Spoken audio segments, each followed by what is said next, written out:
Welcome to our newest episode of the Lebanese Physicians Podcast. And today our episode will be with Dr. Pascal Jabbour, who is Distinguished Professor of Neurosurgery at Thomas Jefferson University. He's currently Chief of Division of Neurovascular Surgery at the university and is a pioneer in multiple endovascular procedures, including robotic endovascular surgery. In this episode, we'll be discussing with Dr. Jabbour his background, how he got to Jefferson, how he has been able to establish his name in the neurovascular surgery world, and then we will discuss the research positions he is offering for Lebanese medical students in the United States, and finally touch on his wine experience, as he's a wine connoisseur and has a lot of experience in that field. Welcome, Dr. Jabbour, to the podcast. Thank you. Thank you, Khalil. It's a great honor and pleasure to be here with you. Thank you. Thanks for being with us. And so I just wanted to discuss first a bit of your background in Lebanon, your medical school, and then how you decided to go into neurosurgery afterwards. Yeah, so I went to the St. Joseph Medical School in Lebanon, graduated in 1998. Neurosurgery was my first rotation as a medical student at the hospital at Hotel Dieu. And as soon as I did this rotation, I fell in love with neurosurgery, and I started comparing every specialty that I would rotate on with neurosurgery, and then I realized that really this is what I wanted to do. So when I finished medical school, I took a residency position in neurosurgery at Hotel Dieu in Beirut, Lebanon. I did 4 years. And then usually you would do 4 or 5 years in Hotel Dieu, then you would go do a couple of years in France, and then they'll give you your diploma. So my dream was always to come to the US and try to do neurosurgery in the US. So I did 4 years, and then I was introduced there was the MIMA at AUB, the conference, yearly conference. There was a neurosurgeon of Lebanese origins, Dr. Issam Awad, who was at that time the chairman of neurosurgery at University of Colorado. So I met him at AUB at the conference, and I told him that I would like to come do an observership for a month. And this was like, I was a second year neurosurgery resident in Hotel Dieu. So when I finished my 4 years of residency, I asked the chairman, Dr. Nabil Aes at Hotel Dieu, I told him, if I go do 2 years in the US instead of France, would you give me my diploma? He said, yes, no problem. So at that time, I got in touch with Dr. Awad. I went for a month and did an observership. And then before I left, he offered me to come for a year, do just a residency. They used to call it pre-residency fellowship. This is because it was the 80-hour work week and they needed bodies to work. So they opened those positions where you would go and you would perform like any neurosurgery resident, but just for 1 year. So I took the position, I came and I reapplied for residency at the end of this year, and then I restarted my residency all over again in the US. I matched in Colorado, did 2 years, then I transferred my residency to Thomas Jefferson, finished it, did my fellowship, and stayed there, and the rest is history. So you've been at Thomas Jefferson for a long time now, right? Yeah, since 2004, counting residency and fellowship. Right, and this is a big feat because it's very hard to get into neurosurgery as a foreign medical graduate in the US. Yeah, it was challenging, but I was lucky because, as I said, I had Dr.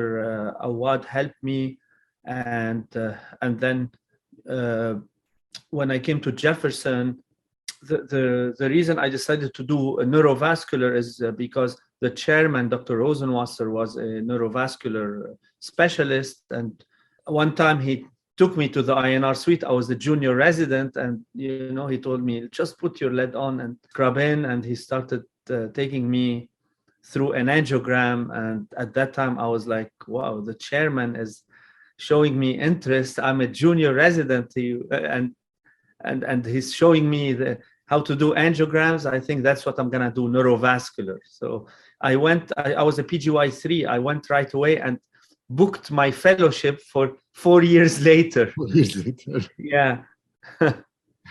And so, yes, you did your fellowship in neurovascular surgery, and then you stayed in the field, obviously. So how did you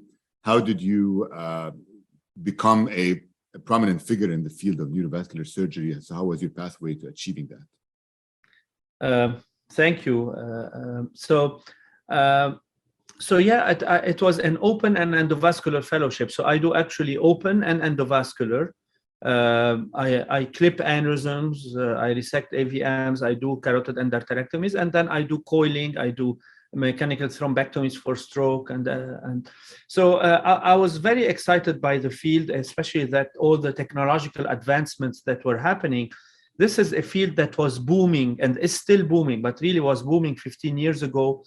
And there was not a lot of neurosurgeons doing it because it was mainly a field for interventional neuroradiologists. So being a neurosurgeon, being able to do both open and endovascular was very attractive to me. And my chairman, Dr. Rosenwasser, was the first neurosurgeon that was introduced to endovascular. So he introduced neurosurgery to the field. And I was lucky to be at Jefferson, where we are a really high volume center. I had great mentors, and I started in 2009. We were part of all the big trials. We had so many cases. We had the fellowship. So everything lined up. I was in the right place at the right moment. I had a great team. And this is how it all started. Now, again, I think if all those conditions didn't meet at the same time, I wouldn't have been where I am right now. So I was really lucky. Yeah, you're right. Sometimes you need the right mentors in the right conditions for things to fall into place afterwards. And so from what you were discussing together, I think, because you went through a process to be able to reach where you are right now. And I know that you're trying to help students in Lebanon at this point, and you've established, I think, a research fellowship at Jefferson with youth. Can you tell us a bit about it? Yes. How many students from Lebanon have you had, and how people can apply for it? Yeah. So, it was so hard when I first came to try to do my neurosurgery residency, as you already mentioned. It is very competitive for international medical students. And I decided that if I make it, I want to help a lot of other people to make it. So in 2000, so I started as an attending in 2009. So in 2010, I started this position to get medical students that are interested in neurosurgery to come for 2 or 3 years of research fellowship with me, postdoc, a paid position, because anyone can offer just positions, and no one can come and live 1 or 2 years without getting paid. So it is challenging.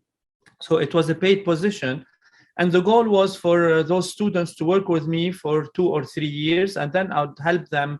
So they'll publish papers, they'll get a good CV, and then I'll make my phone calls. And then help them match into neurosurgery. So to be able to come and do this fellowship, you need to be interested in neurosurgery. Now, I can't help everybody, but a lot of times I get people that get in touch with me. They are interested in other specialties. I cannot do that. It's just mainly neurosurgery, but this is where I can help them if it's neurosurgery. So I started this, and I had connections with all the deans of the different medical schools in Lebanon. And I would get 5 to 10 applicants every year. Those applicants have to come and spend a month with me so we can get to meet them. I would give them a little paper to write, and then I'll make my decision and choose one of those candidates for this position. My first research fellow now is an attending at the University of Florida. It's his second year as a neurosurgery attending. What's interesting is my first research fellow is the son of a professor at Hôtel Dieu that taught me when I was a medical student. And since that time, I have been able to place every single research fellow of mine in a neurosurgery residency program. So those guys are hard worker. I mean, they come here and they work really hard. And to give you an example, like they spent a couple of years, they publish average 40 to 50 papers during those 2 years. So they become very, very competitive. And with some phone calls and everything, they start getting interviews, and they match. So it's really rewarding to me to see that I'm able to make a difference, and I'm able to help all those medical students, because I always remember how much it was hard for me. If it wasn't the help of other people, I wouldn't have made it. So basically people would contact you and they would come for a 1-month elective. Yes. And depending on how they perform compared to others, you would make a choice of who's going to be your research fellow for the next year. That's right. And then sometimes I try, it depends. Sometimes they would do 2 years with me, then they would do a year of clinic pre-residency fellowship somewhere else, so they can combine the research experience and the clinical experience. And then after that, they will go and apply for residency. I mean, in neurosurgery, it's very important to take their time to apply, because once you have the stamp of you didn't match, it will follow you each time you reapply. I have sometimes people that would come and say, well, we're going to apply at the end of the first year. I say absolutely not, because at the end of the first year you didn't have time to publish, you didn't have time to have your papers on PubMed and everything. So that's why at least 2 years. And once they apply and they don't match, it's going to be really hard for them to match on a second round. So. Yeah, right, because it's going to follow them afterwards. And I think your most recent research fellow is from LAU, right? My most recent research fellow is from LAU. He is now a second-year resident at University of Chicago. Okay. And now I have a fellow from AUB. He's applying now, and already he got 10 interviews so far. I have a fellow from LAU that's going to apply next year. Right, your fellow from LAU, I worked with him when I was there, so I see his posts on LinkedIn sometimes with you. So the one that's with me now, or the one that's already at University? The one of who's Chicago? with you now, actually. Okay. Yeah. And so what's so before we go to your passion in the field, so what's your advice, I guess, since we discussed it, what's your advice for people who are applying for neurosurgery? You gave us some advice now, but what's your advice on how they can get a position if they can get a fellowship with you, I guess? Yeah.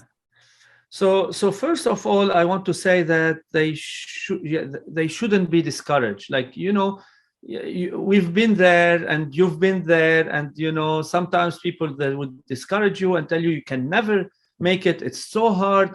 You need to take a risk. And if you really you are passionate about something, you need to try. You won't know that you're going to fail unless you try. And again, when I told my friends in Lebanon, I'm going to go try to do neurosurgery residency in the US, I can't tell you how many started laughing at me, say, okay, good luck. We'll see you next year. You'll be back. And they should not count years. That's the most important thing. Don't count years. If you want to do it, you'll end up doing it, but don't count years. You need to take all the time needed to be able to do it. Now, you need to, of course, work hard, very hard, and you need to have good grades on the USMLE, the step 1 and step 2, because those are the first screening, process for residency applicants, right? I mean, we look, and for neurosurgery, we have a certain score where below it, we wouldn't interview people. So very important for them to take their time to study. I usually would take research fellows that already passed their step 1, step 2. They need to have like really competitive grades, because it doesn't make sense to do all this work, but without the competitive grades to be able to be good candidates. And then at the same time, I don't want a research fellow that would come and spend 2 years studying for the step 1, step 2.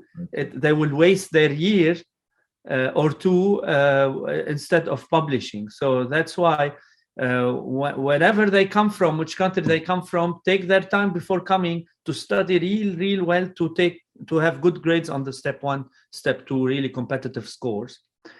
And then they need to, as I said, to take a risk and go in. It's the future won't be like all clear in front of them. It's gonna be, you know what, I know what's gonna happen the coming 6 months. I'm gonna embark in this, and then we'll take it, we'll see. Because it's not like somebody's gonna promise them. It's like, okay, I promise you in 3 years you're gonna do a residency, or we're gonna find you a spot. So you need to be able to take some risks and accept to take some risk, but at the end it is rewarding. I mean, one of my fellows really was a neurosurgery resident in Lebanon, left residency at the end of the 5th year, and they didn't want to give him any diploma because he left.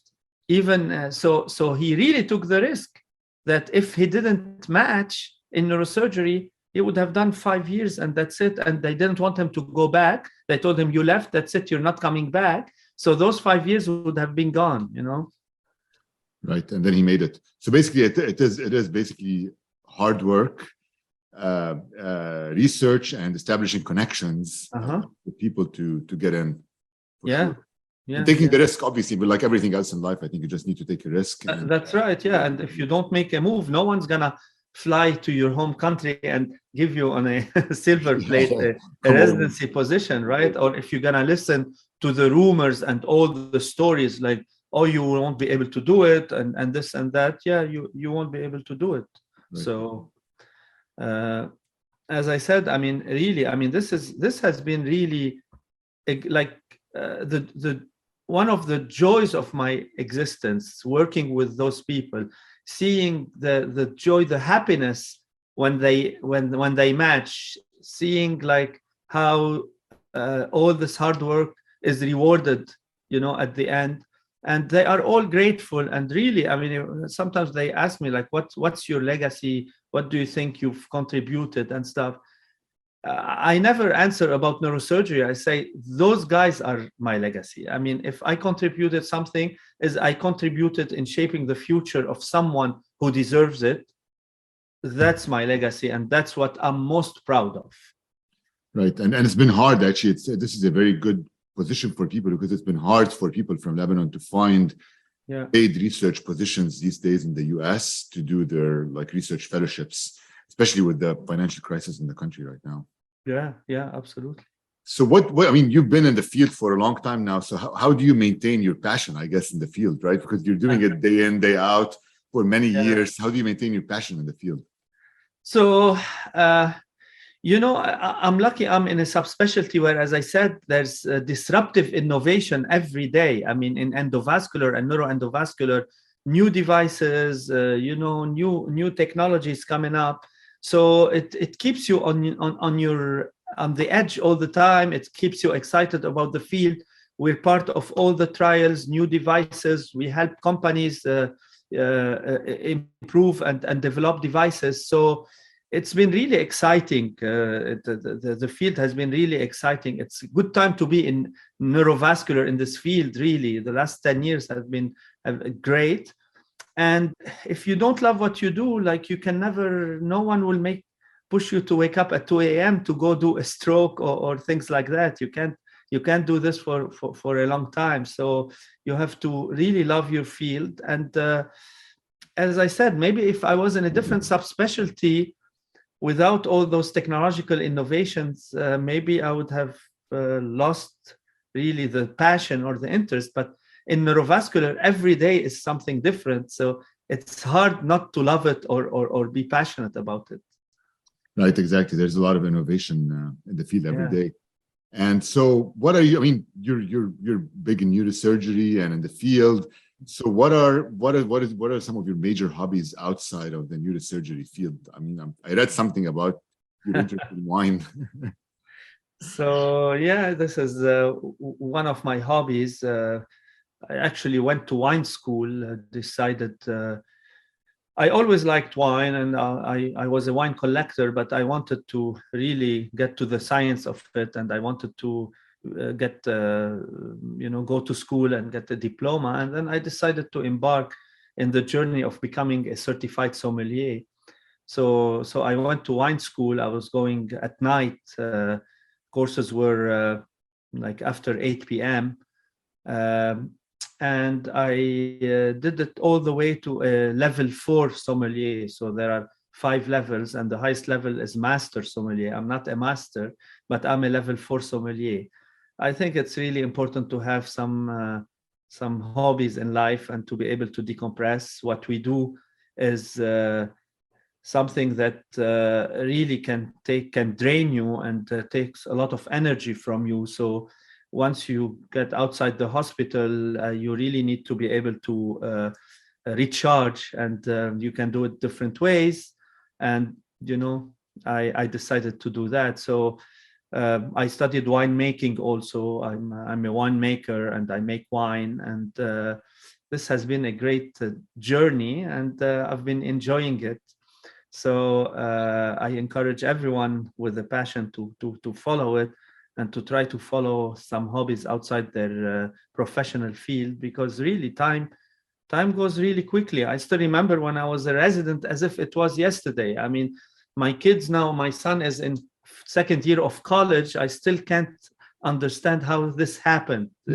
I mean, really. So, bucket lists, I have, and my opinion about bucket lists, people get bucket lists because they think they have time, but in reality, you don't have time. And bucket lists are meaningless, because especially in my specialty, we see people with ruptured aneurysms, young people with stroke. Well, they had a bucket list the night before this aneurysm ruptured, because they thought they had the time, but here it is now.